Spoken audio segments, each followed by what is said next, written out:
spoiler alert, these guys are alive. Can you guys believe that it's been 15 years? No. What about you guys? You guys believe it? I don't think mine's on. It's weird how, hello. Yeah. Check, 1, 2. Is mine on? Is there a sound for where are these connected to? This one needs some volume, please. Is there somebody that can turn? Thank you. Have a good day. All right, this has been the Blair Witch Panel. Yeah, can you guys believe that it's been 15 years since you made this crazy movie? Yes. All right. Yeah. It makes me feel so old when you say that. Yeah. It's weird. It's weird for me. It makes me feel even older when I'm dating somebody and they say my parents wouldn't let me see that movie. Joshua Leonard, ladies and gentlemen. Awesome. So what's crazy to me is I remember, I'll say something else that'll make you feel old. I remember being in middle school when this movie came out. Fuck yourself. Almost in high school, if that makes you feel better. And seeing it and just being the film nerd that I still am today, like this was like pre-found footage, pre-viral marketing. This completely, like 99 going into the 2000s, like not only changed horror films, but changed the way that films were made, the way they were marketed. Did any of you guys have, I mean, there's no way you could have had any inkling that this was going to be what it was, like the cultural phenomenon it was, like at all? No, you know, we thought it would be, the pinnacle we thought would be Sundance, and I thought anyway. Once we got into Sundance, I thought this is as far as this will go, and we'll have a nice pat on the back and a cup of coffee. And we'd be very proud, and we were, and that would be kind of where we were in our career. This is great, we were in a film in Sundance, and this is the kind of highlight. So after that, and to be quite honest, I did expect something to happen with it, because while we were shooting it, I felt like this is something different. Yeah. We're totally immersed in this thing. You know, the first couple of days honestly felt like this is really bad. We're kind of forcing this kind of acting. We don't really know what we're doing. But once we kind of really hit our groove and got into those woods and came up with some a way to actually do it that we all could understand, and sitting and talking about how is this going to work. So it wasn't working the first couple of days. And once we figured it out and we got in our groove, I remember thinking, geez, this is something different. So I thought something special would happen with it, but never in a million years did I ever think that what happened. Like, never thought 15 years later I'd be sitting in front of a bunch of people on a panel. Yeah. Yeah. And did the guys even have an indication of that? Did they have plans for, I mean, I'm sure they had some ideas on how they were going to kind of creatively release it and market it, but with the whole viral marketing thing and trying to pass it off as if it was a real thing and stuff like that. I mean, did they even kind of have those plans going in? Yeah, I think you know, I can't speak for them, but they knew they were doing something different. They knew they didn't have a whole lot of money to spend, and they knew they had to be creative in the way they were going to make a film. Yeah. And you know, as actors or filmmakers or whatever, if you're going into something thinking it's not going to be that good or it's not going to be that successful, or why would you do it? So in that light, I think they're probably like, you know, we're really going to try and hit this thing out of the park. We're going to try to do something different. The energy around it, you know, I think about sitting in this pre-production meeting when we first got to Maryland in somebody's living room in a townhouse, and there was just equipment everywhere and a lot of, you know, young filmmakers and young actors, and there was just this kind of palpable energy of, you know, we're really going to set out to do something really cool, really different. So, you know, I don't know that they knew concretely, but it definitely felt like that. Yeah. I also just wanted to add that I don't know, we had the luxury of ignorance when we were first making it. Because you guys thought it was real too. Are you kidding me? Did you really just ask that question? Yeah. But because we were all kids, and none of us were, you know, none of us did this for a living. We all had side gigs and day jobs, and none of us had suffered as much heartbreak and failure as we have now 15 years later to know about the anomaly that I mean, we've all been fortunate to continue working in some capacity or another, and it's very rare. The anomaly of Blair Witch cannot be overstated. Yeah. In terms of in terms of the right thing at the right time with the right people and all the stars lining up in a perfect way. I think, when you're going out to make a film with people who have made a bunch of films before, there's much more cynicism because everybody's kind of been around and watched things. Some things work, some things don't work. Things you think are going to work don't work. But when you're a bunch of every letter that I get about a film from a young post-college, like making their first independent film, it's always like going to be the most revolutionary, the most innovative, the most memorable, and it's just because you don't know how much luck is involved in actually something like that happening. No, it's insane. I mean, the film is really lightning in a bottle. I just remember, like I said, being kind of movie obsessed and wanting to know everything about it, and it was like the first thing I remember seeing where there was this mythology outside of the film, and there were other like it was just, there was so much to get involved with, both from the filmmaking aspect and the actual film itself. There's so much to talk about with it. I'm actually really excited to be here with you guys, just to be honest. What was it like though, going in and actually filming it? Because I've heard all kinds of stories about like, they really did kind of tell you that the mythology was a real thing, and that you guys were kind of making a movie about that mythology, and that you weren't even told a lot of the things, and how much of that stuff is true? It's kind of like when you get you do another movie and you get like a script, and so there's a story that's like lined up. Yeah. They just gave us that information and that backstory in a different way. Right. Like we got a flyer about the Blair County Zucchini Festival, and so they just kind of presented the story structure that they had in kind of an innovative way, and so then that gave us things to refer to. It gave us things as we were improvising the actual dialogue to include, to help build a world. Yeah, and I think that's a testament to all your performances, is that you guys are all three really amazing improvisers, and a lot of that emotion feels really raw and real. How much of that was really truly, I know they did some crazy shit to you guys. All of it! We've been waiting so long to say that. I imagine that it probably wasn't hard to riff off that kind of stuff, being in the woods and just being in that place and well, a pile waking of up rocks to your is inherently not scary. Right. But when you wake up and they're outside your tent and you had no idea. It's still really just a pile of rocks. Oh, well. Scary to me. What was scary was Josh's backpack being covered in KY jelly. Yeah. That was awesome. That was that made us really question what had happened to him. Why is it my stuff? How come it's my shit? Here's what actually happens when you're making that movie is it's been raining all day. You spent all day working, but also really arguing and being really uncomfortable, and you got rain in your boots and you're cold, and they're not feeding you a lot of food, and you get in the tent and there's water in your sleeping bag, and you're like, if I just stay here long enough, my body heat will heat up this water. You're about to fall asleep, and then there's noises of children outside the tent. Jesus Christ! No, you're really more annoyed than anything else. So what's really happening is you're going, fuck you guys, come on, man, we're done working, just let us sleep. Well, and then you turn the camera on and you go, okay. And then the thing is, it's because it was an Aeroflex 16mm, it kept losing registration because we were running with it. So we actually had to do that scene in the tent 9 or 10 times that night.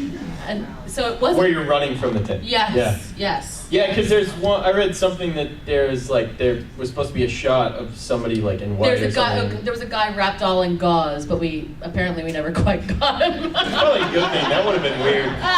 The mummy is here. No, it was on the black and white film. It probably would look pretty cool, Yeah. like a little shadowy guy wrapped in gauze. But no. Let's talk about your like key scene. What was filming that like? That was all improv, right? Yeah. I think you created the selfie as well. That's I think you should be credited for that. That is pretty funny. Yeah. No, Josh didn't even know I was not in the tent. Mike and I were hanging out. They moved our locations. We were in Seneca Creek State Park, and then they loaded us up in the car, and they're like, "Don't talk in the car. We're gonna drop you off for the final scene." And I'm just sitting there like, oh my God, when are we gonna eat something? Like, this is ridiculous. This is not, I have a degree in theater that's costing me a fortune. My student loan bills are out of control. I can do this without like all of this. Yeah. So they dropped us off and they had our tent set up, and I just took the camera behind and just believed in the circumstances. You know, like that. It was, Amazing. Yeah, that's amazing. By that time, I was pretty hungry, though. Yeah. I was hungry. So- And it was Halloween. And then, so we came out of the Oh. woods, we went to Whoa. Denny's, and everybody was in a costume. So after like 10 days in the woods, and you're like in Denny's, and there's like a sexy cat, and like a pirate. Everybody's like, what are you guys It's supposed just to be? extra Just like surreal. pissed off campers? And then it was funny Cool the next, costumes, guys. and then like 2 Halloweens after that to see people dressed as us, because Yeah. could there be an easier Halloween costume? Yeah, That's weird. I think the thing about making the film, what I'm hearing them say and what I would agree with is that, you know, you have to believe what's happening around you. Yeah. You knew it was a bunch of filmmakers, and you knew that they were going to come and do something. You didn't know exactly what event it was going to be, Right. but you knew you were going to come across events, you know, stick men hanging in trees, things like that. But you had to put out of your mind, it's the actor's job to put out, even if you're on a regular set, you know, you kind of put that fourth wall up and you put the craft service table out of your mind, and you put the camera operators and all that Not stuff. on our movie. No Right. craft service table. And not on that movie. But so what you did is basically you just, anytime you had these thoughts that crept in of, oh geez, I just want to go to sleep, or guys, this is a pain in the ass, you would kind of steamroll through that and really, like Heather said, believe in those circumstances. Yeah. You know, And do your job. and do your job. Yeah, we were doing our jobs. I would imagine that like if you guys did actually ever get scared on set, the one time probably would have been in the house. Was that actually? Like if you read a book, or you're like watching a scary movie, Yeah. right? I don't watch. And you get, I don't watch and scary you get movies. scared. Like, are you really scared? Yes. Okay, that's Wait. all right. Interesting, philosophical Good point. speaking. Good. No, but I mean, you know, it's controlled circumstance. Sure, Do you know what I yeah, mean? yeah. Like, so it's not like Yeah. somebody's really knocking on your door or Yeah. like slipping through your window. Well, you know what I mean? I think, because you guys experience from a totally different standpoint, but I think it's a testament to that film that to this day, like I and a lot of you guys can still watch it, and it still takes me back to this place of like just, like I know it's not real, I know all that stuff, but it just genuinely feels so raw and real That's in great. a different way than any other horror film. Like, and that's a really testament to you guys. I mean, You know, for me with the house, we had changed location, and we were, I don't know how many of you know this, but the way we were directed was through little notes in film canisters, you know, the old 35 Yeah. millimeter Yeah. cameras, so that one would have Heather, Josh, and Mike's, our names on them, and inside there'd be notes, and the notes would be differing, they would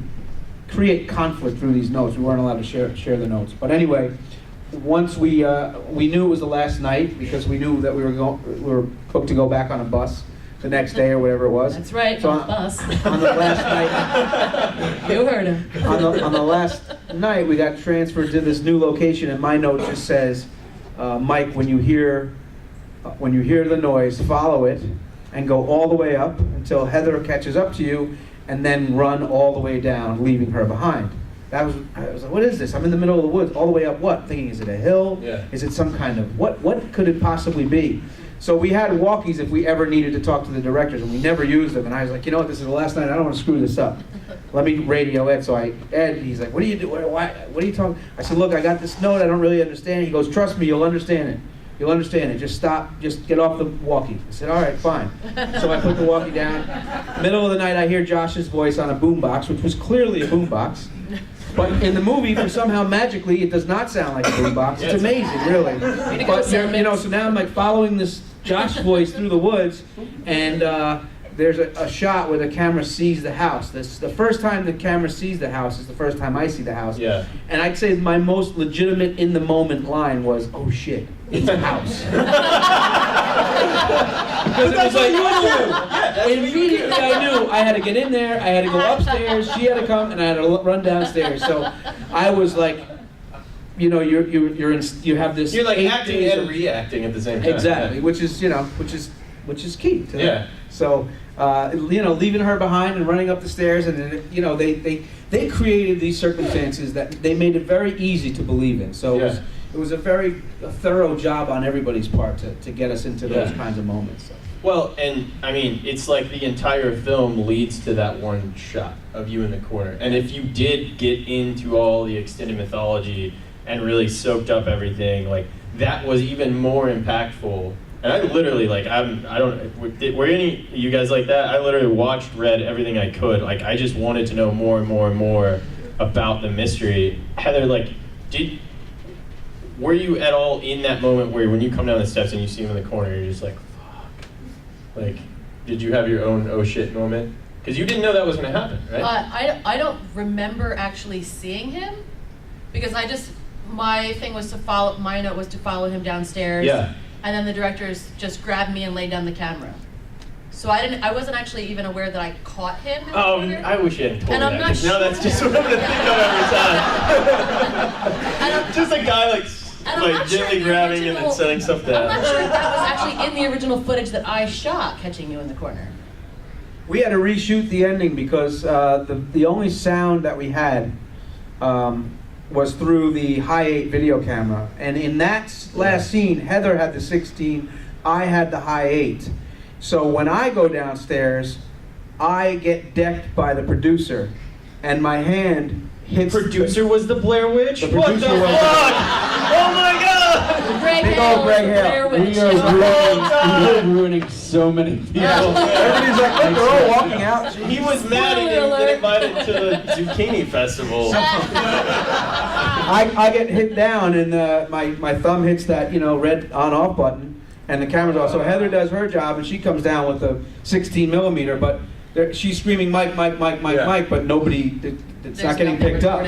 So they watched the footage that night, and matter of fact, the next day we had like a cast party, and before the cast party we went back to the house and reshot the last. How was that? Because you had the DAT, like that was still picking up. Yeah, it wasn't. I hadn't had the DAT on at that point. It was picked up by this video camera. Yeah. So in fact, it was shot twice. So Heather's screams that you hear are after like a day off and going back into it. And So, actually eating. And, nice job. Thanks. Very well done. Thanks. I just think it's so rad that that shot, it's a seminal shot, but it has so much meaning behind it. And of course, that's why it's in the top 10 scariest shots of all time. Like, it's so cool. Do you guys, we can go back. It's not something that gets called out by audiences too much, but Mary Brown's house, I was fucking creeped out in Mary Brown's Because house. we knew that was real. Like, that lady was That lady for real, was- yo. wasn't she that like was she was not the a only thing. like they put stuff out on college campuses for help, and she was like the only lady who returned, which is weird. No. It wasn't that lady. They got it was. They got a couple of helpers, but she was somebody who was going to the community college that our She characters was were like supposed to go to. in her 70s. Yeah. And had all these. She was living in a trailer park. I mean, that was her house. That was her trailer. Yes. I went to take piss at one point, and like there was something in her bed. There was something not living in her bed. She responded to an ad to be a PA on the movie, Right. like in her 70s. And when we showed up, she was telling us how she danced with Baryshnikov and was in the CIA and. So all that stuff you say is like legit stuff. Yeah. And the thing is, I weird. thought she was I thought they'd hired her, so I'm They're like like, going "Great through casting." her house with my camera, like totally violating This is her amazing privacy. set But I was just design. like, I assumed that she was hired. This like, set design is fantastic. Yeah, I know, like this is incredible. There's a dead thing in That Rock the bed. really outdid himself with this. I'm like, well, all right, let me check out her medicine cabinet. Awesome. She's got a lot of medicine in here. Well, the implication, of course, was always she was I mean, you know, the She could have been decade, the and she Blair, was yeah. like, yeah, all That was stuff. her real. She passed away a couple of years ago. Yeah. Oh. she did. Patricia, I don't remember her last name, but I forget Patricia her Blair last Witch. name. a sweet, cuckoo kind of woman. Yeah. Same as Blair Witch. There, but for the grace of God, go on. Did you guys like, so the movie comes out, and then the kind of viral marketing thing starts, and you're not allowed to really do interviews. And we're dead. And you're dead, Dead. and your mom is getting like Sympathy cards. People, I mean, a majority of people in America thought this was like a real thing because nobody had ever seen anything like it It's before. not, a lot of people here today still thought it was. Yeah, real. I know. There were a couple people that were like, they're hot. So what is that time period like? That's a real career booster. Yeah, I bet. Yeah. Yeah. What's that time period like? And did you guys kind of keep track of how it was evolving and taking shape and all that stuff? Or once you were done, you just kind of like moved on? No, I think it was a very exciting time because, you know, it was sort of starting to just be sort of everywhere. Yeah. You know, for me, it was exciting and confusing at the same time, for many different reasons. One of definitely being that we were not allowed to, for a couple of weeks, we were not allowed to kind of be seen or talk to anybody about it, and so that was kind of like you wanted to celebrate, you wanted to be like, yeah, that was me. So it kind of You're like, created no, it's not, man, you're dead. yeah. You couldn't get any auditions or anything, and then once you did, the casting directors didn't understand what had happened, so they were always asking you like, well, were you acting? I mean, these kinds of questions were the same kinds of questions you want to be like, yeah, I was hired, I was an actor. And That's they how thought real that they people thought thought that even if they thought it was fake, they thought that these filmmakers kind of put us in the woods for a snuff film, you know, and that we didn't know at all what was really happening. So that was kind of hard to battle. But as far as the experience, once that ended, I mean, we were getting kind of flown all around the country, and we were meeting all kinds of people and presenting awards at different shows, and so it was a lot of fun. You know, it was a huge growing experience. I mean, I learned so much from Blair Witch because you had this extreme up to extreme down, constantly over probably 5, 6, 7, 8 years. I don't know. It took me a long time. Almost literally like it was almost a traumatic event. You know, I would say it was definitely. Like I have a few key events in my life. One was my father passing away as a young high school kid. Certainly when I got married and when I had both of my kids. And then there's the Blair Witch and my 40th birthday. That was fun too. True. But the Blair Witch was definitely, it was like this super high to this super kind of low. Because a few years later, not even, maybe a year and a half later, back moving furniture, like waiting for a phone call and going, geez, nobody wants anything to do with us. So it was very, and having people recognize you Right. from like the Blair literally Witch. in their house with a box on your back, and they're like, aren't you that guy? Yes. Where do you want this fucking box? I would lady? say there was this real sense that we should have done a worse job, like that we did such a successful job that it kind of bit us in the ass. Yeah. So was there like a curse? There was a curse of the Blair Witch. Kind of Fun not intended. I mean, yeah, it sounds like it kind of made it difficult afterwards to be an actor a little bit. Made it, for me, I mean, like Josh waited it out, much to his success, you know what I mean? But I think it got to a point where, especially I think for me because of the snot scene too, like it was just so indelible that I was just never going to overcome that. Yeah. You know, no matter what I did in anything else, like it was just always going to be this thing. It's like somebody who plays a memorable character on a sitcom, and then somebody has a hard time seeing him. Yeah, but if you do those sitcoms, like you tend to get paid really well. That's true. So it was like doing something. Yeah. Like I still get recognized this day. So like usually that comes with some funds to really protect yourself or insulate yourself Right. a little bit, but this didn't really. Like so it was like this kind of shitty experience in a lot of ways. Yeah. Well, There's also and like sympathy to people who go through that mill too young, because the term overnight success gets thrown around a lot. Yeah. And then you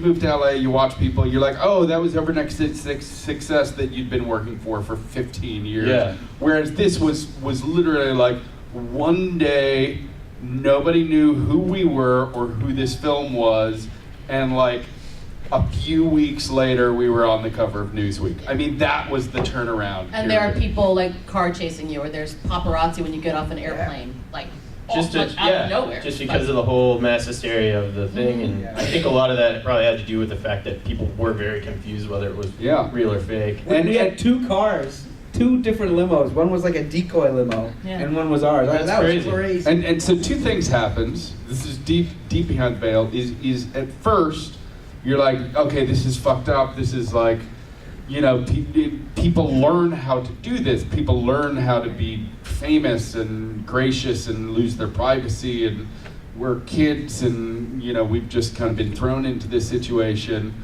And then just as you start kind of picking up on it and getting used to the town cars and all that stuff, it's totally over. Nobody gives a shit. You're like, wait, where are all the people who were following me? I was driving past billboards with my face on it in my '84 Celica that I bought for $1,000 when I moved to LA, which is really a very strange experience. That's a weird. I worked my last catering gig 4 days before I went on Jay Leno.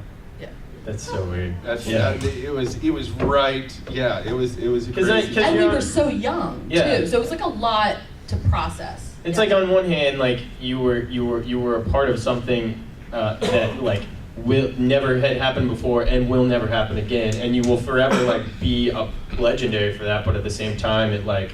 Well, but also you have to understand that as it became successful, there was also this attitude from the production company of like, fuck you, this has nothing to do with you. Yeah. So like there was a little bit of that going on as well. Like you'd even go into like, I want some swag for my family, and they're like, oh, what are you doing here? Like this kind of general attitude, like, man, we kind of wish you were dead because that would have been awesome for us. Whoa, we could have Italianed you right out. And then we could have had sequels, and it'd be awesome.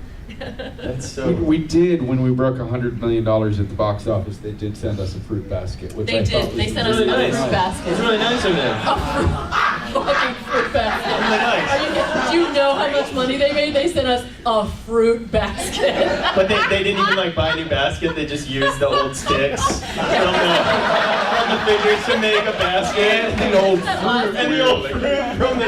Listen. And then I actually got in trouble because I had a quote. I'm like the poorest famous person on earth.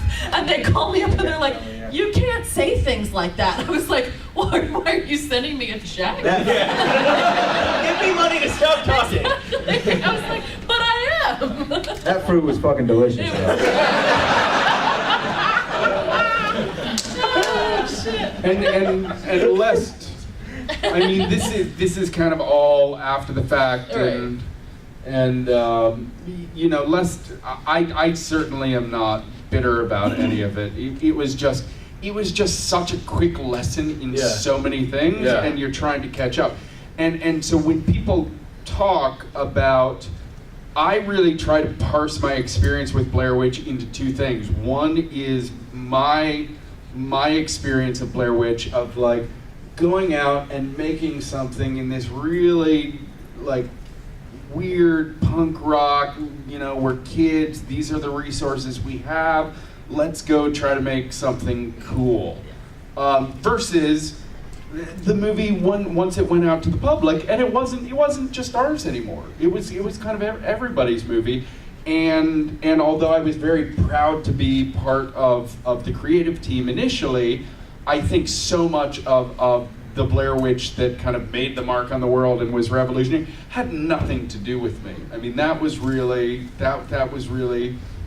an audience decides when to embrace something, in any given time and place. Yeah. And that really happened. So I don't, I would give you guys more credit though, because if you strip away everything else, it's really you guys in the movie alone. There is no movie without you 3 in your performances. So I mean. Well, thanks, but who knows if the movie had come out 2 years later, if it would have been the exact same movie, but could have had a completely different relationship with the culture at large. Yeah, totally. So, hard-hitting question: Do you regret it? Do you regret? I regret using my real name. Totally. Yeah, that's interesting. I mean, look, I got to travel the world. I got to Yeah. be an actress throughout my 20s, which is a great time to do it. And I had a fabulous time. You get to be in a movie with Freddie Prinze Jr. I got to slap Freddie Prinze Jr. in that movie, which was amazing. So, like, yeah, no, I have no regrets except using my full name. That would You be think cool. that would have changed a lot using a different name? Absolutely. Wow. Yeah. Well, also, it's just like, because then it's like you sign up for a character, so then then your name becomes their intellectual Right, property. yeah, Like, yeah. there's that whole like philosophical kind of existential, oh God, weird, no kind of thing that comes out of that. Why did they use y'all's real names just to? I think they Okay. fundamentally lacked faith in our ability to do it without that. Huh. Do you guys regret it? The directors, I actually, I don't know. I don't know that it was anything that nefarious. Well, no, I I mean, think it was look- literally just like when you're improving and somebody's want like us to Phil, say Josh, and your yeah, name's right. not Phil. Yeah. Right. You know, then there's the extra lag time. So it was Yeah. literally just for the sake of verisimilitude when we were making the movie. Yeah. Yeah, they were hoping to get really raw performances, and they're like, if we get into this place where we're really raw, we just don't want you to have to even think about Yeah. it. About Just do calling those the other- person Because by we were their name. cast as Jane, John, and Bill. Jane, John, and Bill. Right. And so then when we got down, they're like, we think maybe you guys use your real name. We're like, okay. You know, it wasn't like a thing. Right, Of like, and then once you're when already it makes there, you're not 200 gonna million, will I argue. regret? Yeah, You know, exactly. I just did it. You know, Is that so- gonna suck? Yeah. That it's like Yeah. people Google Heather, or like, you know what I mean? Yeah. Like that it's like this character. That Yeah. way? Yeah. What about you guys? Do you regret doing it? I don't regret. I regret that I didn't learn how to audition until I was not auditioning anymore. Because Yeah. I was really good with auditioning once I wasn't getting them anymore. So I kind of feel like I don't even regret this. This is just, I don't regret anything. Feel like it has been a blessing in my life. Yeah, we could have made more money and But you those you things- would use your full name again? I don't know. I can't say that I wouldn't because I didn't, and here we are. Right, right. So I just live going, okay, this is how it is, and I choose to think of it as a blessing because it really shaped my life. Yeah. Like it literally was part of shaping my life. And I'm no longer an actor, and maybe someday I'll be an actor again, and I don't mind that. It took me a long time to kind of get there. But where I am right now, I have no regrets as far as that goes. And there definitely could have been things that you think, oh, that would have been, here's the thing, for about 10 years, for the first 5 years, every single day in the shower, I would have some kind of thought about what Blair Witch meant and who I was, and that was hell on wheels, But it taught me a lot, it taught me a whole lot. And that's true. I mean, literally, you kind of became this obsessive thing because, first of all, everybody talked to you about it constantly. Constantly, yeah. And second of all, you were supposed to be that, but you weren't because you were supposed to be, I had actors who had years, careers for 30 years, be like, you got it made, kid, And you thought, I must have it made. This guy, Charles Durning, is telling me I have it made, These like, award-winning actors. So, regret to me is a strong word. I don't know if it's hard to say, but I definitely feel like it's part of who I am, and I'm proud of it. I like meeting all you guys. I'm happy to share the experience. I wouldn't have been ready to do these. I don't think we were ready to do these No. 5-10 years ago. So it's interesting, and I can see why regret would come into it. But I just feel like, yeah, I'm cool with it. It's fine. Is this the first time you guys have been together in a long time? We did. This is like the third one of these that we've done, but we hadn't gotten together until a couple of years ago at all. Wow. At all. We would occasionally talk to one another, but we had kind of like there really had to be a cooling off period, and we really had to kind of, I think, find our own ways in the world without. Again, it's the I don't regret it at all, but it does come with weight. On one hand, I look back at it as like I got is this weird little thing. I'm proud of how we made it. It helped me get my foot in the door, and as Heather said, I fought really hard to keep my foot in the door for the last 15 years. And on the other hand, we shot this movie for 8 days. I've done 35 films since, and you meet people and they're like, so Blair Witch, which is cool. It's so cool to have that. And And as a creative person, you make things, especially as as a filmmaker or an actor, all you're trying to do is connect to an audience. Because if you're making it in your bedroom, what's the point? It's a public medium, and so when the public is like, yes, we hear you, and that we get stories all the time. I saw that on my first date. I saw that on my second date. It's kind of like one of those events that people remember. And I'm so stoked that I was kind of a cog in a wheel of a machine that helped create something memorable for people. The flip side of that is the implication is a dismissal of the things that I've spent years and thousands of hours on since then. Is just even when we talked for. I did a film called Hump Day a couple years ago. Yeah, if you guys haven't seen Hump Day, it's hilarious. Mark Duplass, it's awesome. And we talked at Cinevegas, and it was really funny doing that film, which came out in 2009. Yeah. Which was 10 years after Blair Witch, and it was also improvised, and it was also very lo-fi and made with a group of friends. A lot more dude on dude action in Hump Day. More dude on dude in Blair Witch. But the amount of times I got asked, they were like, "So you really like doing this lo-fi improv thing?" And it's the way when you read an article or you see a thing, everything seems to make sense. It seems to have like this very linear timeline where you're just like, "Oh, that was a plan all along." Whereas when you're actually living the life, I'm like, yeah, well, I do like to do those things, but I also had 10 years between these two movies that you're conflating into a single sentence. Yeah. So it's kind of the difference between the story that gets lived and the story that gets retold after the fact. Yeah. And so I think it's it's important for your own sanity as a human being to remember the story of the life that you're actually living as opposed to the one that you're retelling, which can be told in a couple of sentences. Yeah. God, this has been awesome. This is really fascinating stuff. You guys have questions, I bet. Yes, sir, right here. It was so successful, and then they made another movie. What happened to the Blair Witch franchise? Greed killed the franchise. They just...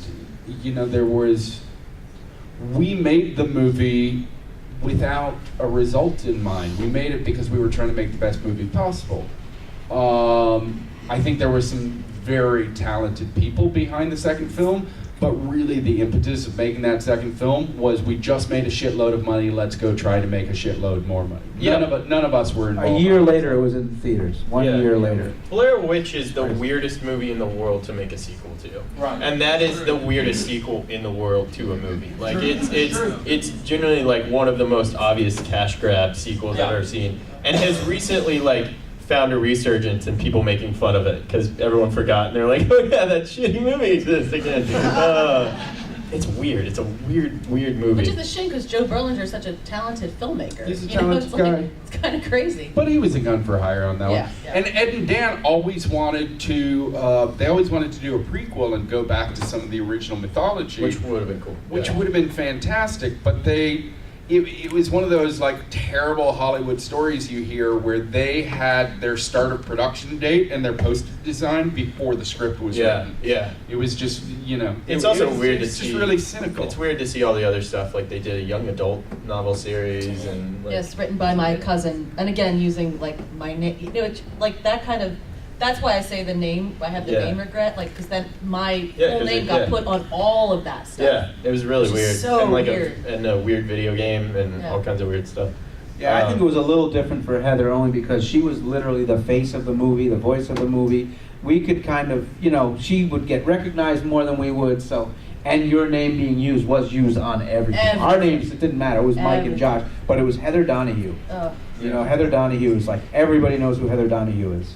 And I think that, the thing about it is, literally she drove the whole movie. Think about how hard it is to play a role where you have to be this kind of annoying bitch. Yeah, and super. Yeah. A nice woman would have turned the camera off. It wouldn't work if she wasn't so aggressive and assertive. And so and then for a casting director to think she wasn't acting is like, oh, here's this annoying bitch in my office. And I'm obviously not wearing any makeup, which I don't, if you're starting out in LA, you might want to put some mascara on and not wear layers. Yeah. And I think because of that, it's also one of those movies.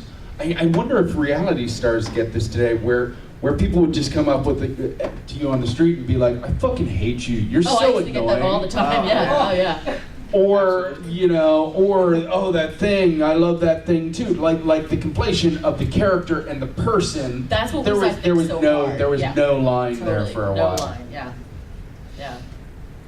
Yes, right here. I remember seeing this theater that has been holding his hand so tight that at one point he was shaking it off, they were so scared during the movie.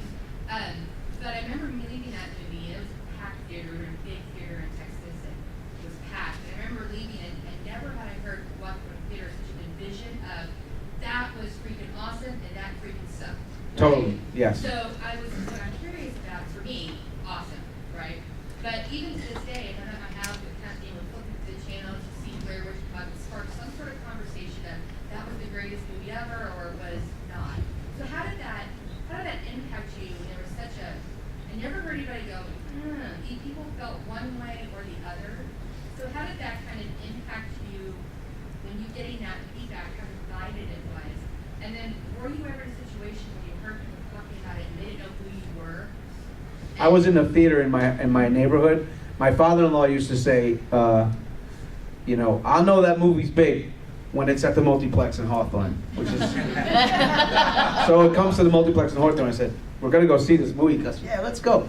So we went to see this movie, and it was like, wow, it was really exciting. I mean, this is a movie theater that I, was trying to like pick up girls at 15 years old and getting drunk in the parking lot and stuff. And we got drunk that night too. But anyway, no, we get into this theater. And there's two guys in front of us. We're watching the movie. It's like week 2. And these guys were big dudes. And at the end of the movie, I'm sitting right behind them. Get up. That fucking movie sucks! God damn! I want my money back! And I was just like... right behind them. True story. It was unbelievable. But I also think what you said is 100% accurate. That it's a love it or hate it. But it's not a, I kind of love it, I kind of hate it. It's like, I really love this movie, I'm going to get a tattoo on my arm, or I absolutely despise this movie, I hate it. And people hearing those kinds of reviews, now they got to go see it.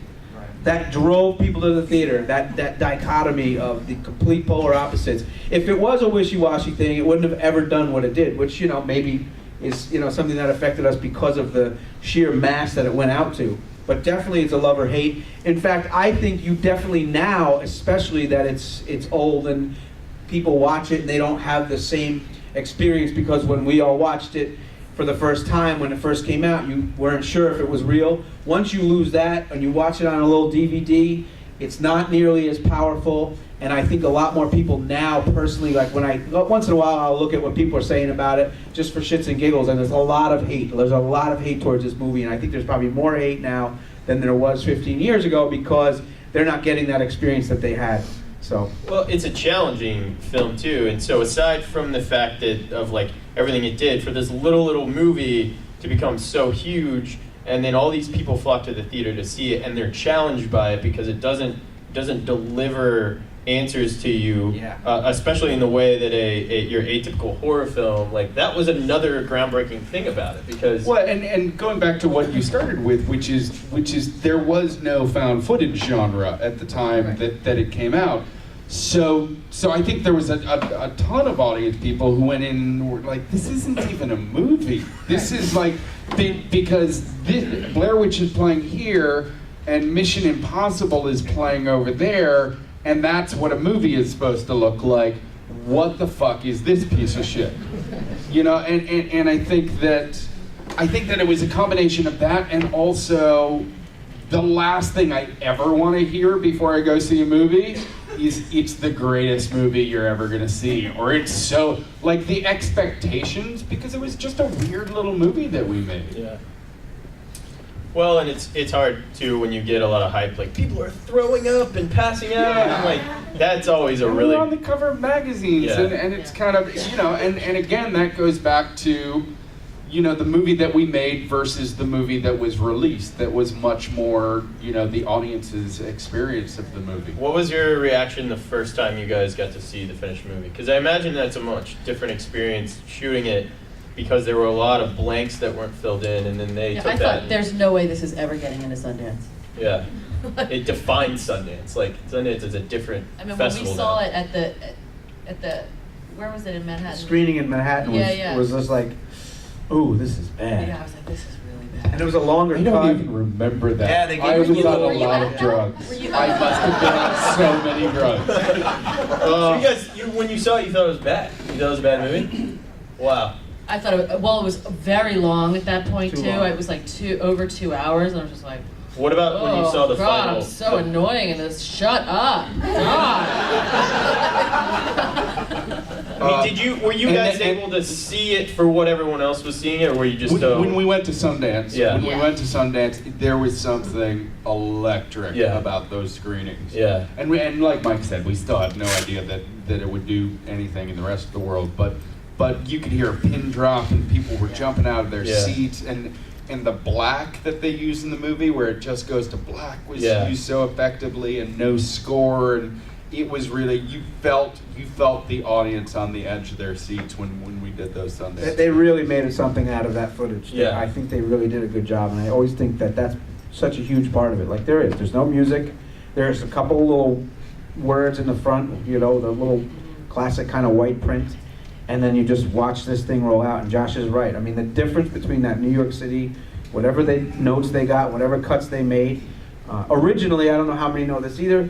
The movie was going to be basically a found footage movie, but the found footage was going to take up 15 minutes of an hour and a half movie, and you'd be having interviews with family and police, and they shot all that stuff, and they were going to cut to the found footage, and then after some editing, they would cut. They made us a half an hour of the movie, and then eventually we were an hour, and it was just a half an hour of interviews with police and family, and then they just said, let's just try this thing on its own. So it was about 2 years, from 97 to 99 or something, that they were messing around with how it was going to look and what it was going to be. So I think a lot of credit needs to go to them for that, obviously. Wow. Yes, sir. So, like you said, a big part of what made it scary when I saw it was the fact that I thought it was real. It was like middle school. So I saw it first with Blair Witch, and that really just, I was like, oh shit, this is totally real. So are the people in that actually your family? Like, you know, your grandpa, No. your brother? My brother is in that. Oh, is My he? brother, yeah. Your real brother? And interesting, that's the footage that was going to be in the actual film, The Blair Witch You're Project. talking about that sci-fi Yeah. channel documentary? Yeah. Yeah. That was the original idea for the movie. It was supposed to be that, Yeah, basically. that's kind of where that went. Yeah. Awesome. You couple that with you know, whatever it was, BlairWitch.com, Yeah. with all that stuff, and you know, it just creates this. It was sort of a perfect storm. I mean, the internet was in its infancy, and if you read something on the internet, you go, "It's true. It's on this thing called the internet." So now we still know. do.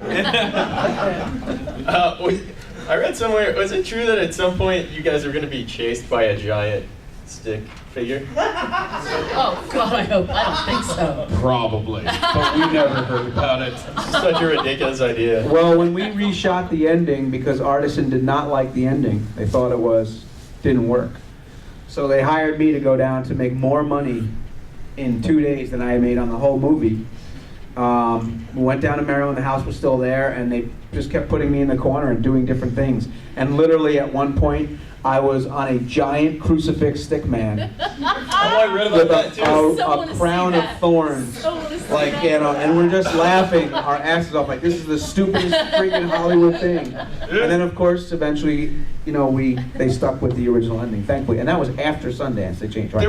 There was also talk, by the way, at Sundance that at Sundance that year, after the movie got bought, of are they going to release the film that they bought, or are they going to remake the movie? Did they basically buy it for the intellectual property, yeah. and are they going to remake True. this movie with Hollywood actors and then release that? Yeah, that's right. You know what's so funny about, we're talking about just this pop culture impact, like, you were talking about had it hit 2 years later or something like that, like, I can totally imagine there being a different version of this story where it hits and no one paid attention, and then people found it you know, and then it became a huge thing differently. I wish like, this movie had made $8 million. Yeah. Yeah, like more of a true kind of Totally. steady. Indie. Like this, Yeah. this was also another thing to add to the list of this. This was like the instant cult status. Like before cult status, you had to like play a bunch of midnights at indie theaters, and this was like, oh, like you said, overnight Yeah. cult status. All right, where This is woman she? in the red hair right there is Malia. Yeah, go ahead. Well, I just wanted to ask, as a wrap-up question, how did the Blair Witch affect your idea of camping? Do you go camping? Oh, I that's a great question. We have to end on that I one. live Good job. in the woods. You live in the woods. Yeah, I do. Yeah. Whoa. I love camp. I love to fish. Yeah. I love to be outside. I always am, as much as I can be. So yeah, in fact, the casting call was improvisational feature film to be shot in a wooded location, must be comfortable camping, going to be uncomfortable. If you don't like the sound of this, don't even bother auditioning. And for me, it was like, oh my God, that sounds so Great, cool. yeah. I get to improv at camp. My favorite thing. I only go camping with Mike and Heather. Well, you know what? It's nice to hear that as much as the Blair Witch affected your life, it did not affect your hiking hobby. That was really nice. Yeah. Okay, just to end on this note, did you really bring a knife? I heard you brought a I knife. did. I bought a hunting knife. Well, Because you were nervous about shooting this movie. There's two dudes. I'm the only woman being sent out with an all-male crew and 2 dudes to the woods. I was Smart. like, yeah, and a witch. I will gut you. Yeah. Cut and gut you. That's Do what you the see movie. this knife? That's what the movie should have been. You just killing everyone. You're like, this crazy actress murdered everyone while they're filming this movie Well, about a witch. everybody was like, I can't believe you're really going to do that. I cannot believe you're really going to do that. I was like, come on. If something scares you and it doesn't involve hospitals or prisons, you should totally do it. That's awesome. All right, guys. Thank you guys so much. Yeah, really. This Coming is- out. Thank you.